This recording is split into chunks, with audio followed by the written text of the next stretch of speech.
Mexico. Mike and Buddy, we have missed your visits this year. When you coming down anyway? I think the pecan crop was badly missed by y'all this year. We're going to have a big crop this year, I think. We have a kind of unique situation here. These trees. We have last year's nuts still on the trees, and it's full of bloom of this year's bloom. Mike, I want to say that you need to be getting down here to harvest our new crop of nuts coming on.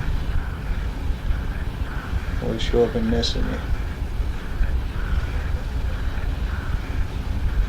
Mike, I had a meeting with Senator Montoya on March 15th, and we discussed the potashers workers' plight in regards of their safety in this situation. I related to him about the problems we were having on the ailments of the potash workers that we've been sending them to specialists in El Paso, various parts of the country, and their respiratory and pulmonary pulmonary emphysema and asthma and certain types of scars and so on and so forth that's still showing up in on their lungs. They've more or less said that they thought this was due to the potash dust. But when we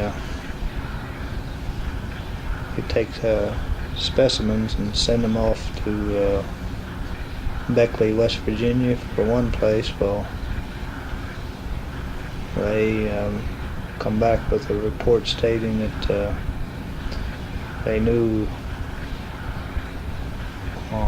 what they were, these growths were, but they didn't know what caused them. They couldn't say whether they were from potash or whether they weren't. Unfortunately, most of these guys have worked in the coal mines in the past, so they were reluctant to say whether potash really had any thing to do with their problems at this point. So I related this to Senator Montoya, and he didn't realize that we were having these problems. There's always also a question come up about there seemed to be a lot of arthritis in the potash workers here of late. I'd say at least 95% of the workers at PCA alone have been complaining about arthritis, and we've had quite a number of workers that had to take a disability retirement in the last 2 or 3 years with advanced arthritis.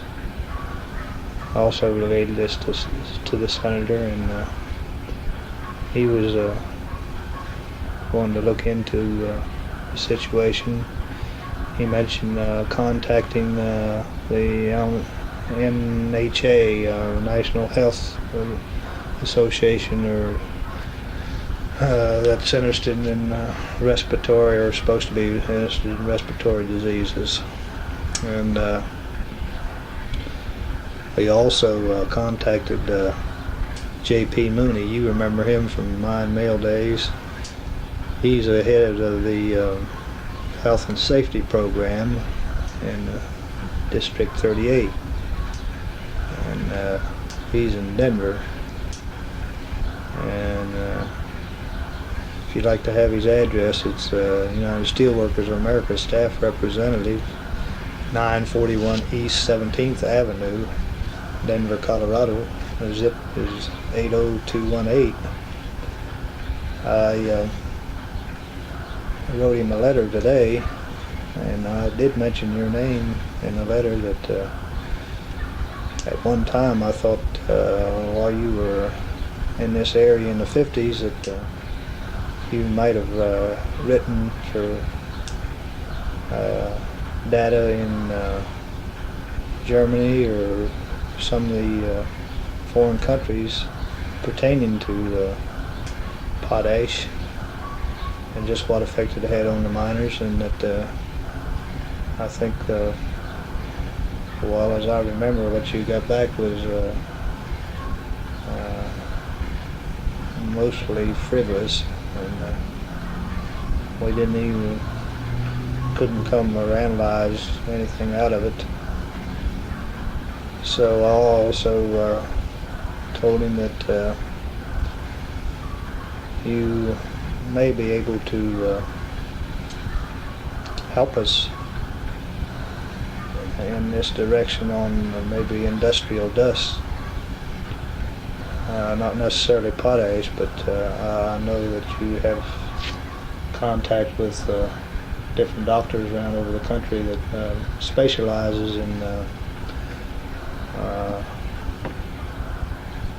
pulmonary diseases, and thought perhaps that you may relate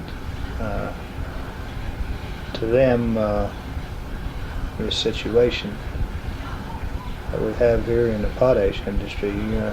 Since you've spent some time down here, you know more or less what situation you're in here regarding available information that is available to us. It seems that every place we look, they know very little about potash, and a lot less about what effects it has on the human body. And I thought perhaps maybe some of the doctors back here, I know that knows all about coal dust, and since we all know that the doctors told the people in the coal industry, or the miners in the coal industry for years, that coal dust was good for them, and they've been telling us this in the potash industry for years too, and it looks like we can't come up with anything to dispute their statements. I know that they were wrong in the coal, and they could be wrong in potash too. The local doctors here, we can't get any solid statements from them whether it's harmful to you or not.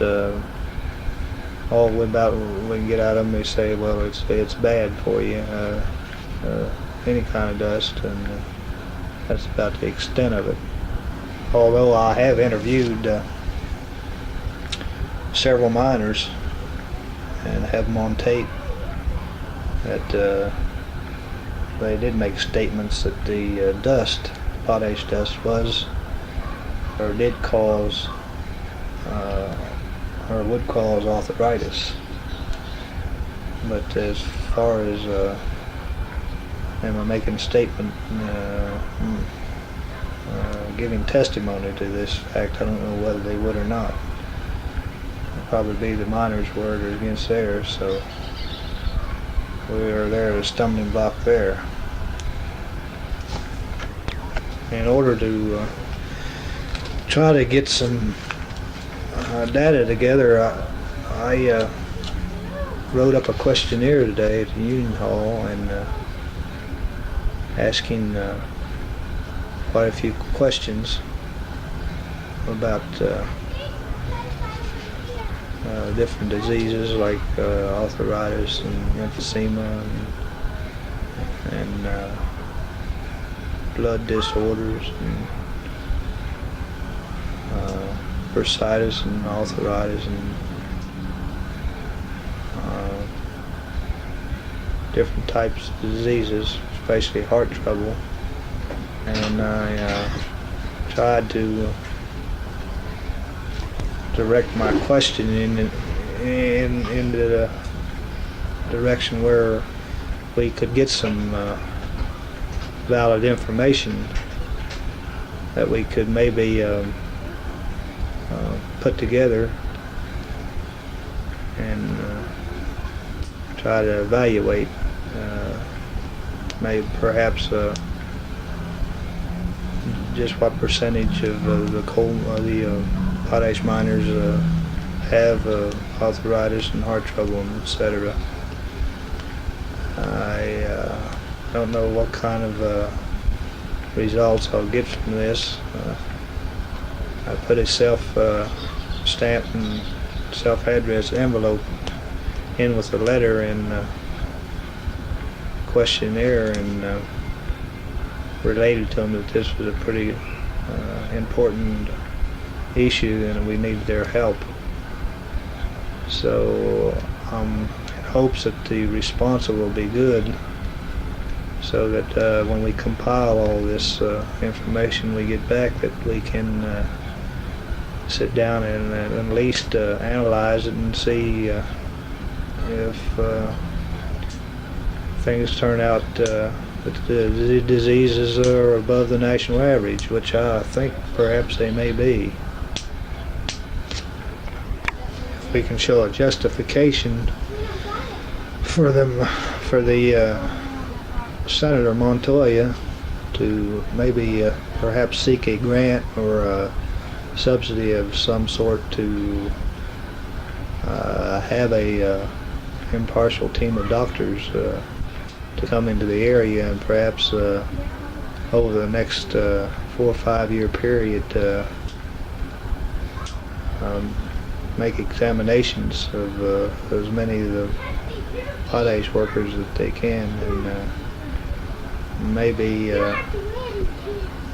they can come up with some kind of analysis and see just what effect or what a harmful effect that potash has on the miners. They've been telling me for years that this potash dust is good for you, and they've never made me believe this at all, because I know in my own case that when I get out of that potash dust I feel a lot better. I can't help thinking that my blood disorder in some way is in connection with the potash dust that we breathe. It's mine, and it seems like there's quite a bit of pulmonary emphysema that's showing up in quite a few of the miners here of late, and they say that anyone with emphysema usually will develop polycythemia, which some of the doctors say that I have signs of. So I'm not so sure that the dust could be causing this condition. I'm convinced that occupational dust is a hazard to the worker, and I thought maybe perhaps that you could give me some direction on doctors to contact or some kind of information that would be an asset to us in trying to put some data together in order to get some help in here. I believe you mentioned at one time that you knew a doctor in San Antonio that was specialized in this field. You may be able to put us in contact with him. I'm in hopes that if this all comes about, where we will get a grant, that I may be able to work you into the picture where you'll come in with this survey team, and at least I hope this will materialize, but it's going to take a lot of work on our part down here to make this thing successful. Well, so much for that problem. We have our contract runs out June of next year, and with the cost of living the way it's got completely out of hand, we are due for a 20 cents an hour raise come June 1, and the union has sent a request to the potash companies for a meeting to open a contract and discuss the inflation situation with Cornett. You remember Mr. Cornett? He's been working with Duval, and they've come across with another 20 cents more than over and above the 20 cents we were getting June 1. So that will be an amount of about 40-cent raise, which is still falls short of what we should have, because over the last 3 years, as you know, any gains we made in the last negotiations has already been eaten up with Mr. Nixon's phase 1 to phase 3, and etc. The economy is a pretty hectic situation as I see it right now, and if Mr. Nixon don't soon resign, I don't know what's going to take place. But I don't think Mr. Ford is going to be much better. So I don't know whether we're going to be jumping out of the frying pan into the fire, it looks to me like. Richard's here, sitting here looking at me and laughing. I don't know what he's laughing about. I guess he thinks I'm funny. Talking to you and not answering, I guess. We were supposed to go to Salt Lake City in come June, but I've backed out due to the speed limits of 55 mile an hour. We went to Roswell the other day, Lee and Richard and myself, and have Chinese food, and we drove on the speed limit up and back, and like drove all of us nutty.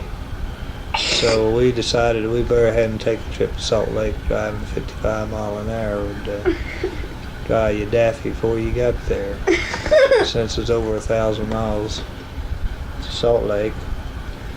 So we were going to try to make a kind of a vacation out of it, going into Montana and down to Las Vegas, back down to Arizona, visit some friends.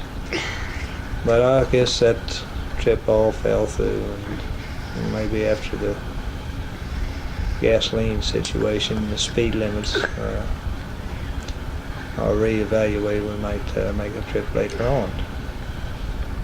We'd like to come back east. I know Lee would like to see her daughter and her grandkids, and I'd kind of like to make a trip back there this year myself, but we've got a pretty big garden going here, and Lee says we can't leave it because we can't afford to let it burn up this year like we did last year.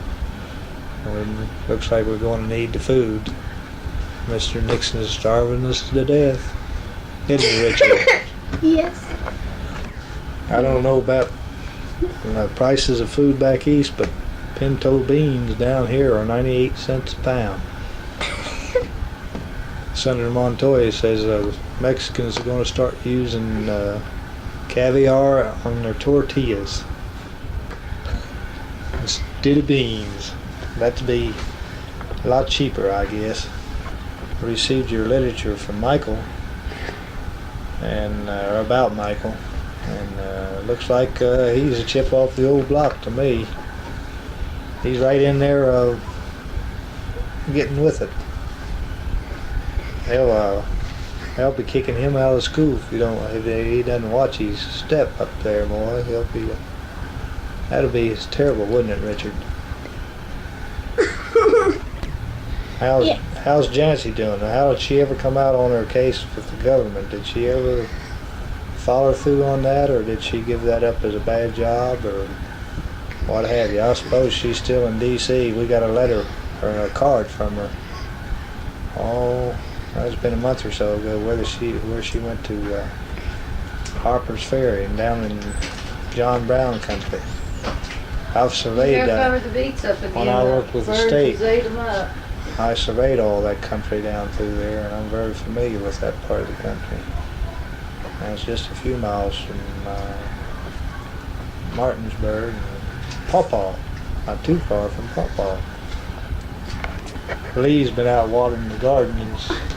She's been working part-time on girls' vacations at Fur's Food Market. She said that wouldn't hurt me to get out and water the garden instead of sitting in here talking to you, I guess. Well, I think Lee's kind of teed off me. I haven't been sitting in here watching TV and talking to you and not getting out there and helping her water. What do you think about it, Richard? Is she teed off at me? Yeah. What do you think about Mr. Nixon, Richard? One day I said, I'll start magic and I could send Mr. Nixon up to heaven. His prices would go down. Prices would go down? Mm-hmm. You think they'd go down if he was in heaven, though? Uh-huh. Don't you? Well, I don't know. I don't know. How did you come to that deduction anyway? I just made it up. Oh, you just made it up. You thought that was funny, huh? You want to say hi to Mike? Uh-huh. Buddy? Uh-huh. Well, say hi. Hi, Mike. Hi, Buddy. Uh-huh. And hi, Jancy. Oh, don't forget Jancy. Because Jancy's my girlfriend. Is she still your girlfriend? Huh? Mm-hmm. How about that? And I haven't saw her for a long, long time. Well, why don't you tell her to come see us? I don't know her number. Huh? I don't know her number. Don't know her number? Well, tell her. Say, Jancy, come see us. Jancy, come see us. Please. There you go. Speaking of Nixon, I think it's just a matter of time that he's going to have to resign. Surely he can't hold on much longer. Of course, I've been thinking that this for quite a while now, and this guy's a egomaniac, or I don't know what you would call him, but he's an SOB as far as I'm concerned. Richard wants to know what an SOB is. Do you think I should tell him? I guess he's too young to know. Tell me. No. I'll let you find out for yourself. What? I say I'll let you find out for yourself. Is it butt? No, it isn't. What is it? Tell me. Me quiet. Mike, I talked to Joe Palmpour today. You remember Joe? That he's the guy that bought some of the loot back to you. He's packing up, getting ready to come back east. He's going to spend summer with his mother up in Pennsylvania, right across the West Virginia line. He's got emphysema and black lung real bad, and he took a disability retirement.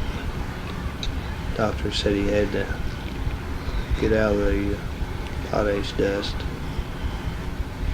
and so he's on Social Security now, and they talked him into taking a early retirement. He's 62 years old, and I told him when he went to apply for disability retirement not to take an early retirement, and that's just what he did. He went down and let the Social Security woman talk him into taking a regular retirement and then work on a disability retirement later on. So we applied for disability retirement, and he had Dr. Most also working on a disability retirement for him. And he was already getting these black lungs, so I don't see how they could turn him down, but they did, and he hasn't appealed it yet, but he's going to wait till he gets back to West Virginia to put in an appeal. I told him to keep appealing it and until they come through. I thought he deserved his disability retirement, and it would mean about $50 or $60 per month more. And I told him if he ran into any difficulties pertaining to this claim, that perhaps you may be giving some guidance or some advice on just what steps to take to on his second or third appeal. He said he would drop in and visit you from time to time, and he's leaving here Monday morning, and he plans to stay back there until sometime in October. He said he would contact people in his old local, and if he couldn't get any satisfaction there, if he had any problem cropped up that they couldn't handle, he may contact you for some advice or some help or whatever necessary. And I've told him that you'd probably be happy to help him if you were available. Well, I think I'll talk about the weather a little bit. I haven't talked about it yet. It's been quite windy down here this year, and we have practically no moisture. I think we've had about 0.3 of an inch since January, and this isn't too good for the gardens or the pecan crop either, so we've been having to water practically every night. Or at least Lee has. I haven't been doing much water. She don't seem to think I water right, does she, Richard? 'Cause you don't. What I do, water too fast? I understand that you're having snow back in Pennsylvania and parts of West Virginia right at this very moment. That's kind of unusual for that part of the country. But I guess we could use some of that down here in this part of the country. Some of the moisture anyway. Richard's just going out to see what the temperature is. It's about 8:30 here right now. I guess it's about 10:30 back there, p.m. What was the temperature, Richard? About 80? I didn't get see. I think it's about 80 degrees outside right now. Let me take this. Lee's still out there watering around, hollering for me, come help her. Mike, let's talk a little about your future now. When are you going to retire from that clinic back there and pack up your belongings and come on out here and take a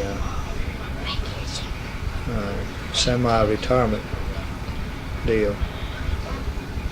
I know with your retirement should be nailed down now, and come out here and get a little job and kind of take it easy, something to supplement your income and stay busy. I still believe that Carlsbad's a place for you to settle down instead of around Tucson. Tucson's getting too big. Its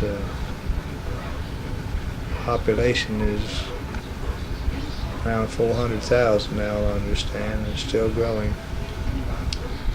And who knows, here we may have a big college right here in Carlsbad, and with all the necessary facilities you ever need.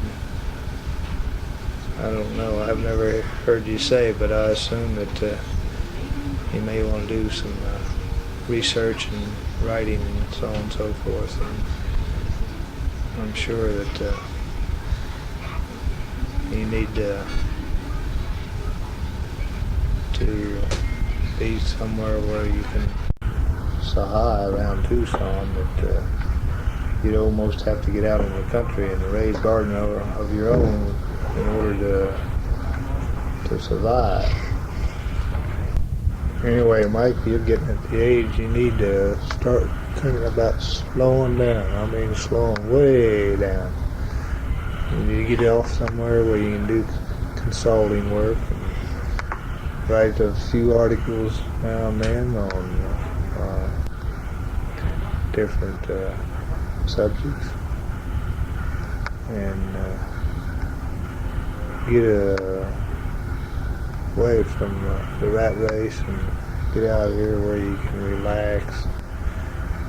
We'll take some field trips out into the desert, and rocks and plants, and maybe start a little shop of some nature. My dad, he's really getting into the silversmithing now. He's been making a lot of Indian jewelry lately, and it's real nice. He's making what they call squash blossoms. I don't know whether you're familiar with that type of Indian jewelry or not, but they sell from anywhere from $600 to $3,000 or $4,000. Depends on how ornate and elaborate they are. Of course, he's made one for my mother and made one for my younger sister, and he's in the process of making one for my older sister now. And of course, he's complaining about the high cost of silver and high cost of turquoise. He was running out of money, and I told him, well, you better start selling some of that jewelry so he can be reimbursed. So, but he doesn't seem to want to sell anything that he makes. So I guess you'd say he's still in the hobby stage. You don't want to market his wares, so he's been keeping after me to come over and learn the art of silvercraft, which I need to do, but I don't seem to find the time to do it in. We've been trying to fix up around the trailer a little bit since we've got it, and I've poured a little patio and a walkway out to the little building in the back, and I've been planting flowers and trying to get the yard in shape. We had to put a fence up to keep the neighbor's dogs out of her garden. They've been tearing it up, and Richard said we keep people out that way too. Well, we had a little problem with the children next door running through our garden. It's nearly as bad as the dogs. You know how that goes. Some of them seem to be pretty destructive. Even Richard is at times, but I'll have to give him a little whipping now and then to keep him in line. I think Richard wants to say something in his own defense there. What did you want to say, Richard? Aunt Lee saw your footprint in her flower bin, and she got mad today. She did. Did I step on her flowers? Yeah, right where she has those rocks by the patio. Oh, I'm sorry about that. I didn't mean to step in there. The flowers. She has that problem all the time. I'm all the time of stepping in something. And she gets on me all the time about that. I'm glad. Buddy, you need to get down here and help Lee do some of her gardening. She's mad already. You're a first-class gardener. I bet you and her get together. Well, you ain't no telling what you could grow. I got a tater patch, and corn patch. I mean, Lee had bean patch. The beans are real big. And They're almost onions. as big We've as been ours. eating onions and lettuces and radishes And I'm used to onions and now. beets and Beans. kale and Broccoli. broccoli. We got to eat broccoli. We haven't got any broccoli planted, have No we? broccoli, but Brussels sprouts. Brussels Yeah, sprouts. uh-huh. And Okra. okra, lettuce. We got to plant our okra again. I'll make the third time we planted Third time, yeah. it. It's been too cool. The nights has been too cool for okra. The ground hadn't And warmed up enough. peppers and Yeah, we tomatoes. got peppers and tomatoes. Green beans. Uh-huh. Did we have any squash? We didn't even plant any No, squash. no squash this year. Well, we're going to have quite a garden. Watermelons that came up from last year. Cucumbers. Yeah, we Cucumbers. got cucumbers. White cucumbers that I So love. if we have a good crop of everything, well, we won't starve, will we? Nope. We're going to have lots of stuff to eat. That's right. That is correct. I made Yeah, we need Buddy and Mike and Jancy and Michael and the family to come down and help us eat it up, don't we? No. No. You mean Then you we don't? wouldn't have enough. What do you mean we wouldn't have enough? You don't want them to come see us? I want them to come see us, but don't eat us out of home and house. Did you hear that, And Mike? at my Buddy? house, Did could you stop in a minute? Stop what a minute. That What for? I gotta think of what it said. What? Oh yeah, now I remember. My mother, she says she's gonna start saving Clorox deals to keep water in them. So if the water goes away, we don't have no more water. We'll have it stored up, so we'll live Oh, at my house. she's going to store water, huh? Yeah. Oh, you She think might there's going get to be a a whole. drought? She might get a whole garage filled with water Uh-huh. with those deals. Honey, you want to say something? Me and Richard's talking to Buddy and Mike. You don't have nothing to say? Well, you don't have nothing to say. She's teed off at me. And you're teed off at me too, huh? Uh-huh. Well, that's the way it goes. And I'm still scared of the dark. You're still scared of the dark, and you haven't rode out that yet, have you? Nope. Oh, it's fun, baby. Now let's get back to your semi-retirement, Mike. I think this is an excellent idea. For you to come out here and make your Carlsbad your home base, and if you want to do research on a project, they'll have you a little travel trailer and travel to Tucson and put up around the university somewhere for 2 or 3 months or whatever it takes you to finish your research, and then you and Buddy are jumping your little camper and come on back to Carlsbad, and that way, well, you can have your cake and eat it too.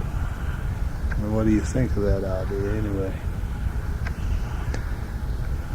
You ought to give it serious consideration, I think. You need to get out of there and relax and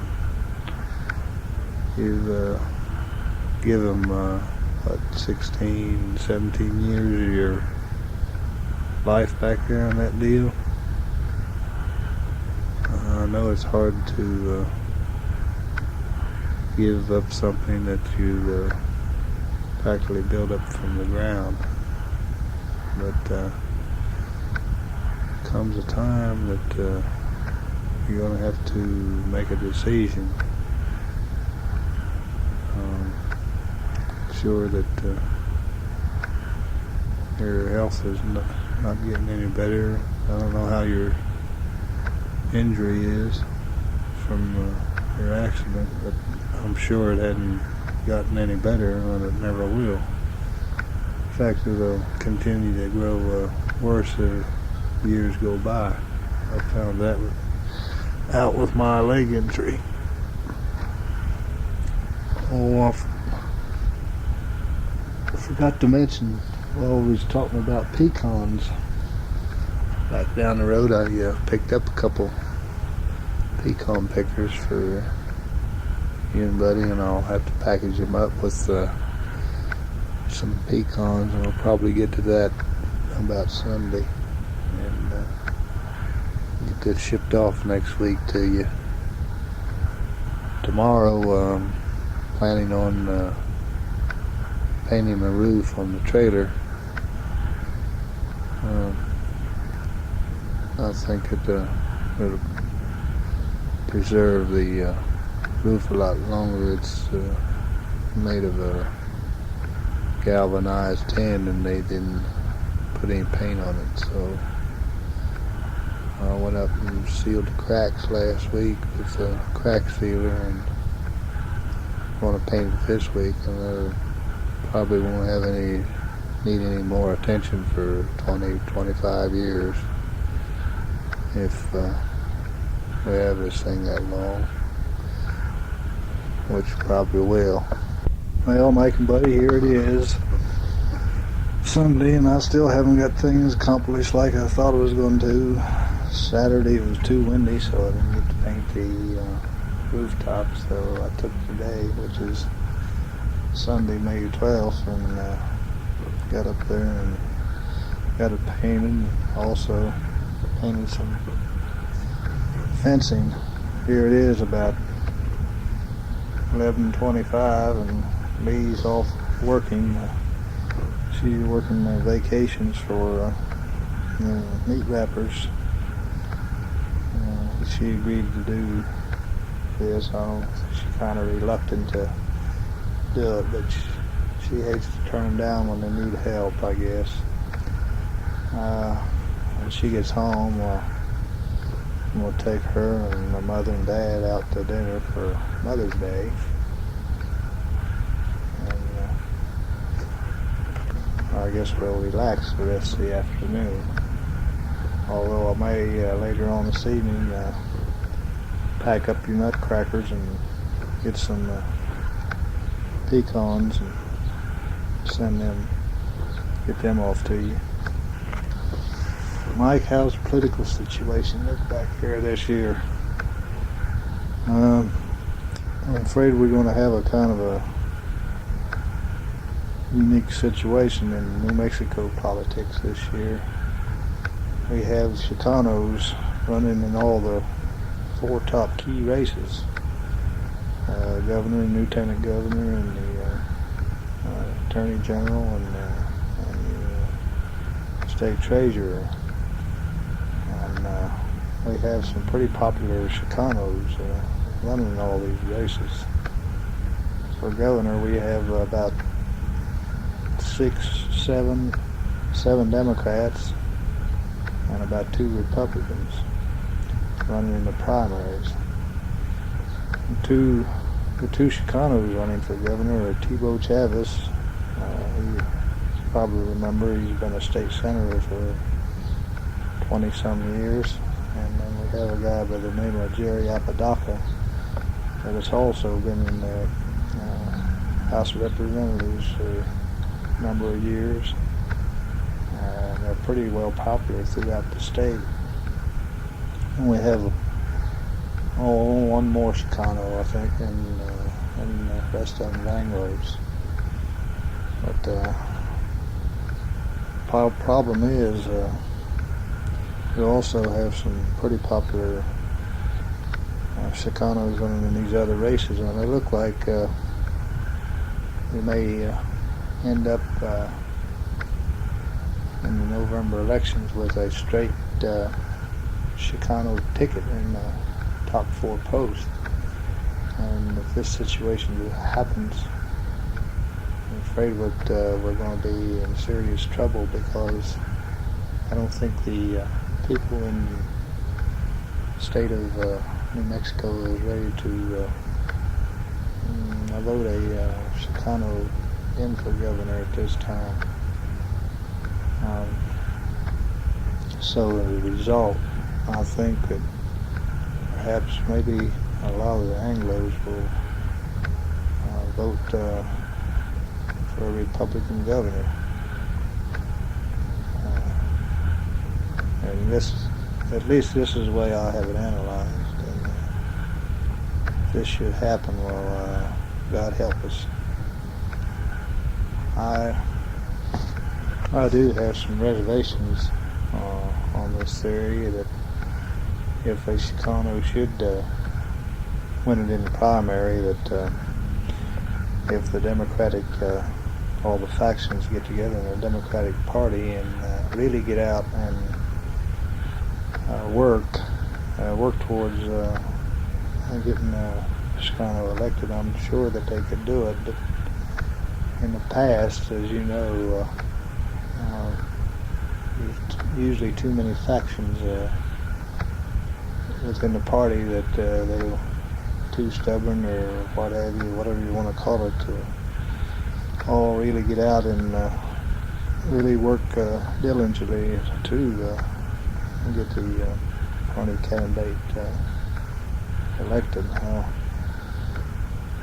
This Watergate deal, perhaps this may change your attitude a lot, and in fact we're in hopes that it will, but we're not going to depend too much on what's happened with Watergate. You can't tell one way or the other too much about New Mexico politics, which way it's going to go. Governor Bruce King was a big disappointment to most of the people in the Democratic Party. He's a more or less a do-nothing governor, and this is not going to help the situation any, as I see it. There's quite a few of the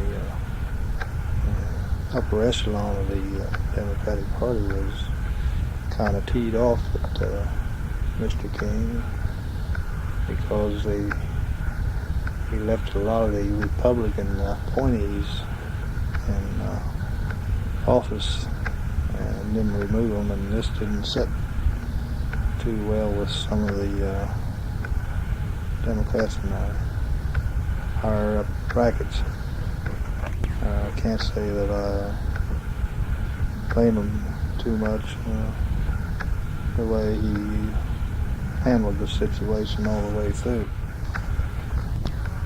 This is his second term. They got a bill passed in the legislature 2 years ago to have a 4-year governor in this state, and he is the first to reign under this new law. I think it's a good law in one respect. I don't think any man, regardless of what his capabilities are, can really set up a good working program in a 2-year period. So I was in favor of the 4-year term just because of this situation. I see President Nixon flew to Oklahoma last night, and I had a nephew was in a graduating class there at the State University, and they wanted us to come up to hear the president speak, and I certainly declined. I didn't want to hear or see any part of him myself. But his prestige sure has dropped a hell of a lot when he's going around speaking to graduating classes in a little college in Oklahoma. Of course, that section voted better than 80% for him in these last elections, so I guess he thought he was pretty much well on home ground, and I suppose he was. Although I did see a bunch of boos and catcalls and so on instead of in the crowd. I suppose they were agitators or sent there by the Communist Party. That's what my dad informed me that happened anyway. He hadn't changed his mind much about Nixon. He still thinks he's a good man. But I guess that's what makes the world go round, difference of opinion. Old Tricky Dick's losing more support from day to day, and he still refuses to resign. He should have taken a lesson from old Willy Brandt in Germany. As soon as the scandal hit his administration, he immediately resigned. And any man with any principles would do the same thing, but evidently old Tricky Dick don't have any principles. Never did have, I don't think. How's the coal miners and the West Virginians in general feel about the administration? Are they still more or less complacent, or the apathy of the people been changed any, or they're still pretty apathetic back out here in working circles anyway? We still have a number of diehards that still think that Nixon's doing all right, and they're in the labor movement too. This is something I can't understand, but I guess it's one of those things that the administration pretty well brainwashed them in the last campaign, is all I can figure out. Of course, this is where the unions just fell down on the job as far as I'm concerned. It's not politically educating the workers a lot better than they do, but they seem to take a pretty weak stand on this, or the steel workers do anyway. See whether if I made a settlement in aluminum, and they've pretty well wound up steel negotiations, and they're in the process of winning the copper now. And I've read the settlement in the steel worker, and it doesn't seem adequate to me, especially on the economic side of it. Although they do have an escalator clause in there that will take up some of the slack, I'm sure. But as far as new money, they've signed a 3-year contract, it looks like, and they've only got 16 cents new money on the second and third year, I think.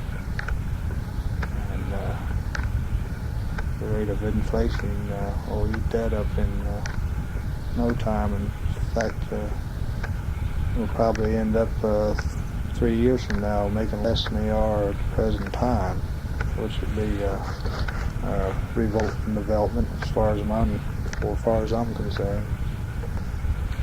But we in the labor movement have our phonies just like we do in the White House, so I don't know what the hell we're going to do about it. I think when the coming revolution we can change it all, maybe. Big joke. Well, looks like this tape is getting pretty well to its end, and I don't have too much more to say. So it's been good talking to you, and I want you to return this tape when you listen to it, and just put it in your little old machine and erase it, and then send it back to me. Well, that thing jumped up for some reason. I thought it was at the end, but it isn't. Must not have had it down good. Like this is first I've used any of these low noise, high output cassettes. This Ampex 3. They were on sale, so I bought about a dozen or two of them and tried them out. So I don't know how they're going to work, but I think they're going to be okay. I only paid about $1.19 for two of them, which is a pretty good price, I thought. Well, I guess I better wind this up and let you answer real soon. Adios, amigos. Hey, I got a little tape left here. Have you heard about our road runner down here? You know, he's a pretty virile bird.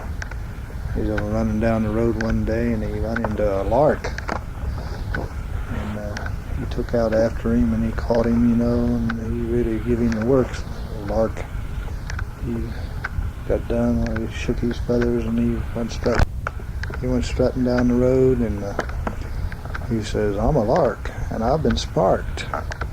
Hey, the old road runner, he went a little ways on down the road and he run into a dove, and he jumped this dove and he's giving him the works, and the old dove says, "Boy, I'm a dove and I've been loved." And he went on down the road a little ways further, and then he run into a duck. And he took out after this duck, and this duck lived and run like hell. And he said, he finally caught him, you know, and he gave him the works. And that old duck, he got off, he shook his feathers and raised a bunch of hell. And he finally took off down the road hollering, "I'm a drake and there's been a mistake." I think there's still a little left on this tape here.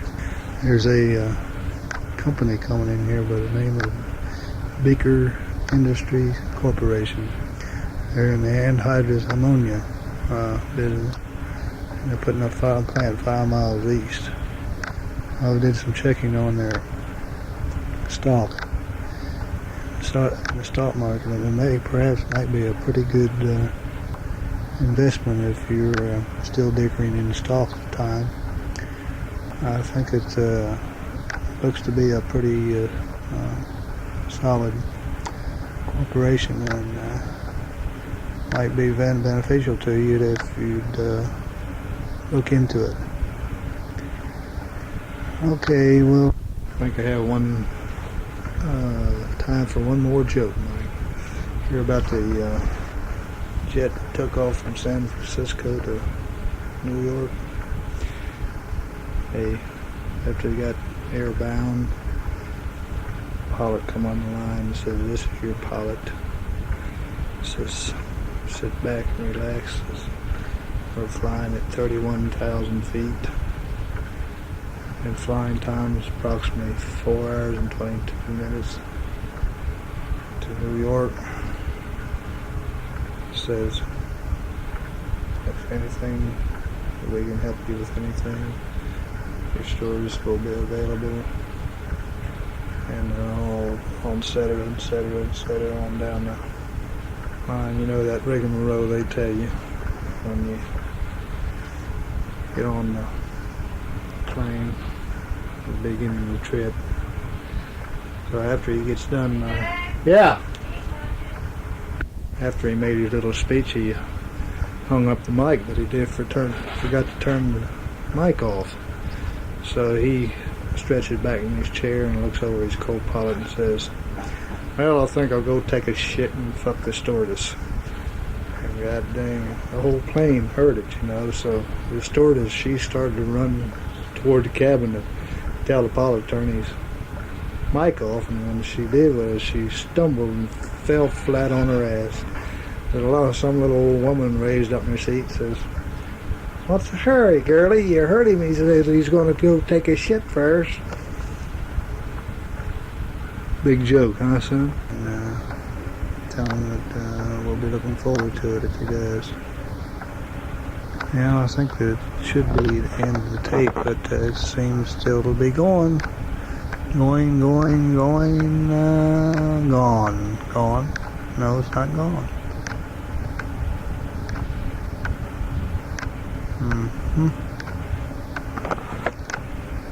How about that?